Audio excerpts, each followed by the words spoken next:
Working president మరి మన పండు అశోక్ బాబు గారు మాట్లాడతారు. అందరికీ జై భీమ్. లక్షలాదిగా తరలి వచ్చిన మాల సోదరులందరూ కూడా వారి వారి ఊర్లకు వెళ్ళడానికి తాతాలో ఉన్నారు.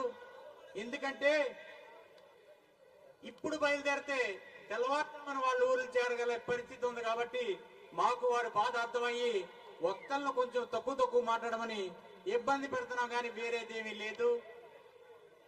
వర్గీకరణ అంశం అది సుప్రీంకోర్టు ద్వారా మోడీ ఇచ్చిన అంశంగా మనందరికీ తెలుసు.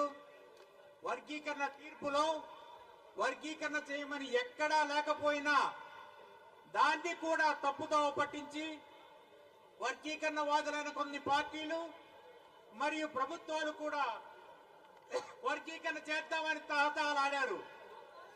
కానీ వర్గీకరణ యొక్క తీర్పును చూసిన తర్వాత ఒక్కడుగు వెనక వేసి మరి సింగిల్ మ్యాన్ కమిషన్ వేసి మనలో ఉన్న ఎస్సీలందరినీ కూడా ఎస్సీలుగా తీసేయాలనే కుట్ర చేస్తున్నారు. కొంతమందిని బీసీసీలుగా తీసేయాలని కుట్ర చేస్తున్నారు. మాలలను పూర్తిగా ఎస్సీల నుంచి తీసేసే కుట్ర కూడా జరుగుతున్నాయి.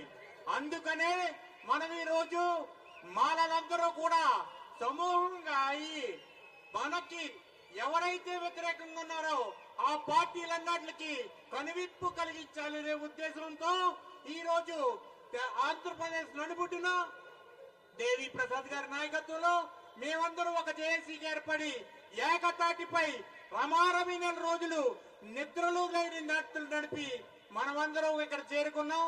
చాలా శుభ సంతోషం. ఇది ప్రతి ప్రభుత్వానికి కనుప్పు కలగాలి.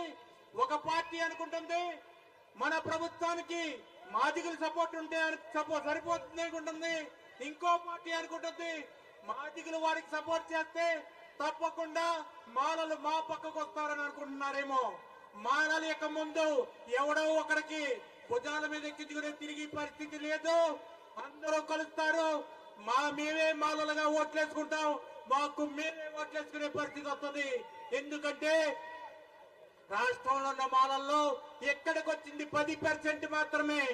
ఇంకో 90% మాలలు ఈ రాష్ట్రంలో ఒక్క చోటకి చేరితే రాష్ట్రం స్తంభించిపోతుంది. ప్రతి నాయకుడికి కూడా ఉచ్చపడుతుందని నేను తెలియజేస్తున్నాను. మందకృష్ణ మాదిగా నువ్వేమన్నావంటే మాలకు ఒక నాయకత్వం లేదు అని. ఈ రోజు మేము జేఏసీగా ఒక నాయకత్వాన్ని చూపిస్తున్నాం. వీఆర్ ఛాలెంజింగ్ సుప్రీం కోర్టులో తీర్పును కూడా తిరగదోస్తాం.